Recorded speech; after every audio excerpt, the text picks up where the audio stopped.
कौन नहीं जानता है कि जुमा की नमाज 5 मिनट की नमाज होती है। जगराता नवरात्रि की तरह से पूरी पूरी रात नहीं चलती। दिल्ली, उत्तर प्रदेश और मध्य प्रदेश मुसलमानों के खिलाफ नफरत के अड्डा प्रदेश बनते जा रहे हैं। हम मुसलमानों से साफ कह देना चाहते हैं, अपना सीना चौड़ा करके इस धरती पे चलो। ये धरती जितनी हिंदुओं की है, जितनी सिखों की है, जितनी जैनियों की है, बुद्धिस्टों की है, उतनी ही तुम्हारी है। जो ये शदीद नफरत मुसलमानों के खिलाफ जो इस देश में उपजी है, ये भारत को बर्बाद कर देगा। ये वज़ीर-ए-आज़म नरेंद्र मोदी जी का नया हिंदुस्तान। हम लोग अगर अपने बचपन को याद करते हैं तो बतौर मुसलमान गांव में हमने जो हमारी तहजीबें थी, राम राम का सलाम लेते देते सुना। 10 दिन दशहरा के रस्मात जो है वो अंजाम दी जाती थी और सभी उसमें शामिल होते थे। उसका शोर कभी भी हमारे मुसलमान के जो कान है उसको तकलीफ कभी नहीं दिया। हमने जगराता देखते थे, हम नवरात्रियाँ देखते थे, हम मेले देखते थे। ऐसा लगता था कि सालों साल हमारे हिंदू भाइयों के यहाँ मेले ही पूजाएं चल रही हैं। लेकिन मुसलमान शायद कोई ऐसा अभागा होगा जिसे ये अलग लगा होगा। हम लोगों को तो कभी भी मंदिरों से अजान आया करती थी, ईश्वर अल्लाह तेरो नाम, सबको सन्मति दे भगवान। यही सुन के भारत में लोग बड़े हुए हैं। नए हिंदुस्तान में जब राज प्राण प्रतिष्ठा में इन्वॉल्व होकर करोड़ों करोड़ का पैसा खर्च करती है, पुलिस थाने सजाए गए, सरकारी महकमे सजाए गए, एक सेकुलर हिंदुस्तान में सारे पुलिस फोर्स के नौजवान, सारे अधिकारी, सारी विधानसभाएं मुल्क की, देश का संसद, ऐसा कोई भी नहीं है जो उसे अछूता हुआ हो। और महीनों महीने पूरे प्रदेश में सड़कें जाम रही हैं। मुसलमानों को कभी तकलीफ नहीं है, क्योंकि वो जानते हैं कि हिंदू मुसलमानों को इस मुल्क में मिलकर रहना। कौन नहीं जानता है कि जुमा की नमाज 5 मिनट की नमाज होती है। बेहतर है कि 2 बार में नमाज हो जाए, लेकिन कुछ जगहों पे अगर होती भी हैं तो 5 ही मिनट की हैं। जगराता नवरात्रि की तरह से पूरी पूरी रात नहीं चलती। तो ये जो कुछ पुलिस के द्वारा हुआ है, ये राज्य का जो कैरेक्टर बदल रहा है, जो फैशिस्ट कैरेक्टर का जो उभार है, बहुसंख्यक डोमिनेंस का जो ये उभार है, ये दिखा रहा है कि भारत में मुसलमानों को हमारे शहंशाह कैसे जलील करते हैं। और उस वीडियो को जिसमें नमाजी जो अल्लाह से दुआ मांग रहा होगा, इस मुल्क के लिए दुआ मांग रहा होगा, इस मुल्क की सलामती के लिए दुआ मांग रहा होगा, उसके पिछवाड़े पे देश की पुलिस लात मार। सभी जानते हैं कि पुलिस की कमेटीज होती हैं, सारे त्योहार के वक्त दोनों का मिलन होता है। लोकल पुलिस जानती है कि जुमे में क्या होता है और कहाँ पे भीड़ होती, कहाँ पे नहीं होती। लेकिन जो ये शदीद नफरत मुसलमानों के खिलाफ जो इस देश में उपजी है, ये भारत को बर्बाद कर देगा। अमीर भाई, जिस तरह से हमने देखा कि बहुत तेजी से कार्रवाई भी हमें देखने को मिली, हालांकि उस पे एक बड़ा तबका जो है वो मुतमईन नहीं है, साफ कह रहा है कि सस्पेंशन काफी नहीं है। कैसा इसको आप देखते हैं? देखिए, जो कार्रवाई है ये कार्रवाई बिल्कुल काफी नहीं है जी। हमारा ये कहना, ये पहला सिलसिला तो नहीं है जी। ऐसा बहुतों बार हो रहा है जी, कंटिन्यूअस हो रहा है। हेट क्राइम को जो लोग वॉच कर रहे हैं वो बता रहे हैं कि दिल्ली और उत्तर प्रदेश और मध्य प्रदेश मुसलमानों के खिलाफ, साथ साथ मैं बोल रहा हूँ, मुसलमानों के खिलाफ नफरत के अड्डा प्रदेश बनते जा रहे हैं। जी। और ये मुसलमान किसी भी कीमत में बर्दाश्त नहीं करेंगे। जी। क्या चाहते हैं कि मुसलमान भी जब खड़ा होगा तो वो क्या करेगा, जब वो देख रहा है कि हिंदुत्व ताकतों के साथ पुलिस भी इन्वॉल्व है। तो ये जो चीजें हो रही हैं ये भारत की एकता, अमन के पक्ष में नहीं है। सरकार को जो पुलिस के अंदर सांप्रदायिक शक्तियां उभर रही हैं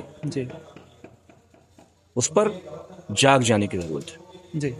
इस तरह की चीजें जब लगातार होती हैं, चाहे सीआरपीएफ का वो वाला मामला हो जो रेलवे ट्रेन में हुआ हो, या कल का ये मामला है, एक अलग तरह का माहौल देश में इनसिक्योरिटीज एक्चुअली में अगर कहा जाए माइनॉरिटीज में पैदा करने की कोशिश है। देखिए, किस तरह से हम मुसलमानों से साफ कह देना चाहते हैं, जी, अपना सीना चौड़ा करके इस धरती पे चलो। जी। ये धरती जितनी हिंदुओं की है, जितनी सिखों की है, जितनी जैनियों की है, बुद्धिस्टों की है, उतनी ही तुम्हारी है। जी। और किसी को भी कोई गलतफहमी की जरूरत नहीं है कि भारत के मुसलमान कहीं नहीं जाने। जी। उनकी इकोनॉमी से ये मुल्क चल रहा है। जी। आज अगर अरब वर्ल्ड में प्रधानमंत्री की इज्जत हो रही है और भारत के मुसलमानों के साथ जो आप रवैया कर रहे हैं तो ये तो दोगलापन है सरकार का। जी और जो नफरत का माहौल बनाया जा रहा है, कभी न कभी कोई उठेगा, जी कोई गलत कदम उठा लेगा, जी। आप उसे रोक नहीं पाएंगे। कल वाले मामले में भी एक तबका ये है जो इसको साजिश की तरह अमित भाई देख रहा है, कह रहा है कि चुनाव नजदीक हैं, इसलिए अगर ये वीडियो नहीं बनती तो कुछ और ही चलाया जाता। अच्छा था कि वीडियो में उस अफसर की करतूत रिकॉर्ड हो गई और असली सच्चाई जो है वो बयान आ गई। तो क्या ये साजिश के तहत भी हो सकता है? देखिए, कोई भी बेशक चुनाव तो 5 साल में 5 चुनाव होते हैं जी। मुसलमानों के खिलाफ साजिश नहीं है। मुसलमानों के खिलाफ तो पूरी परमानेंट इस सरकार की कैंपेन है। जी ये जो आजकल एक नए मौलाना हुए हैं अजीत डोल, जी जिनके यहाँ हमारी मिल्ली तंजीमें अपने FCRA अकाउंट के लिए जी सजदा कर रही हैं, जी जिन्होंने अल्लाह के सामने सजदा करने के छोड़ मौलाना अजीत डोल के सजदा करना शुरू कर दिया है। पूछे वो अजीत डोल से जी कि ये जो तुम्हारी फैक्ट्री से, तुम तो NSA हो ना, जी नेशनल सिक्योरिटी एडवाइजर हो, जी कैसे एडवाइज हो, क्या एडवाइस करते हो कि मुसलमानों की जुमा के बारे में तुम्हें अंदाजा नहीं है कि जुमे में क्या होता है? जी और तुम हमारी मिल्ली तंजीमों की मीटिंगों में आके इस्लाम पे लेक्चर देते हो, जी कुरान पे लेक्चर देते हो, जनाब रसूल सल्लल्लाहु अलैहि वसल्लम मोहम्मद पे सल्लल्लाहु अलैहि वसल्लम की जिंदगी पे लेक्चर देते हो, हजरत अली पे लेक्चर देते हो, तुम्हें इस बात का हक नहीं। जी तो सभी मिली तंजीमों से मैं चाहूंगा कि ये FCRA अकाउंट का चक्कर छोड़कर जो मुसलमानों की, उनकी जो इकबाल, उनकी जो इज्जत है, जो दिन ब दिन सड़कों पे नीलाम की जा रही है, उसके लिए मुत्तहिद होकर सवाल उठाइए और एकजुट होकर खड़े हो जाइए। मिली तंजीमों की आपने बात की, इस पूरे मामले पर जो इंटरलॉक में कल हुआ, एक बहुत बड़ा अफसोस और मायूसी इस्लामिक जो तंजीमें हैं या इस्लामी जो तंजीमें काम कर रही हैं देश में, उनकी तरफ से भी हाथ लगा है।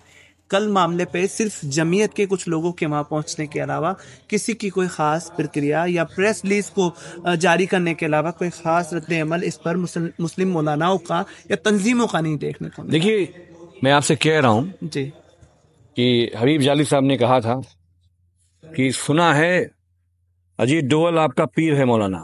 जी उन्होंने जिम्मी कार्टर कहा था, जी लेकिन जो मौलाना साहब के पीर हैं वो अजीत डोवल है आज की डेट में। जी जब आप अपनी इज्जत को, मुसलमानों की असमत को सिर्फ चंद सिक्कों के लिए, मैंने कहा कि FCRA के लिए अगर आप उसको गिरवी कर देंगे जी और वहां पे जाके लाइन में लगाकर नरेंद्र मोदी को किस तरह से तीसरी बार प्रधानमंत्री बनाया जाए जी और किस तरह से अरब मुल्कों में, जी क्या ये बात सही नहीं है?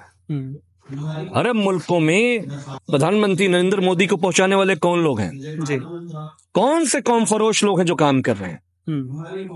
ये मुसलमानों को पहचानने की जरूरत है। और CA-NRC हुआ, अल्लाह का लाख लाख शुक्र है जी। इस मुल्क के मुस्लिम नौजवानों ने, हमारी बेटियों ने उसकी क़यादत करी और हम कामयाब हुए और सरकार को घुटने टेकने पड़े। तो बेहतर है ये ना आए। इनकी क्रेडिबिलिटी वैसे ही NTCA मूवमेंट के बाद खत्म हो चुकी है इस मुल्क के अंदर। मुस्लिम तंजीमें क्या अपना वजूद बयार बेच चुके हैं आज मुसलमानों को?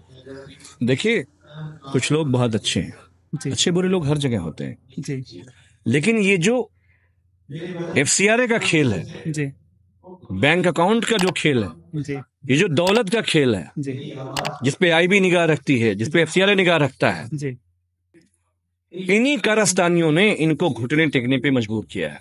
लेकिन भारत के मुसलमानों ने, नौजवानों ने घुटने नहीं टेके जी। जो डेमोक्रेटिक दायरे में जो हमारी लड़ाई हो सकती है जी, उस लड़ाई का आगाज दोबारा हो।